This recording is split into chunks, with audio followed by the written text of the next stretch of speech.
દરગાહ એ હકીમી પર આવનાર તમામ ઝાયરીનનું ફાર્મ રિટ્રીટમાં આહલન વ સાહલા કરીએ છીએ. એન્ટ્રન્સમાં આપને બ્યુટીફુલી પેઇન્ટેડ વોલ્સ પર અમેઝિંગ મેસેजेस મિલી જશે. એના બાદ આપ ફ્રેશ હાર્વેસ્ટના સ્ટોરમાં જઈને દરગાહ એ હકીમીમાં ફાર્મ્સમાં પ્રોડ્યુસ અને પ્રોસેસ થયેલા અલગ અલગ પ્રોડક્ટ્સ બાય કરી શકો છો.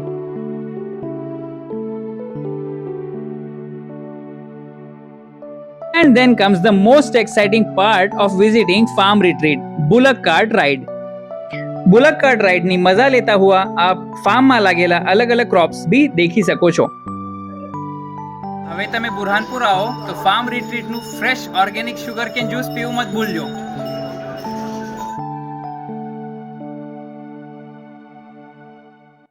સો હવે નેક્સ્ટ ટાઈમ આપને બુરહાનપુર જીવારે બી જાવ નસીબ થાય તો દરગાહ એ હકીમીના ફાર્મ રિટ્રીટમાં જરૂર વિઝિટ કરજો.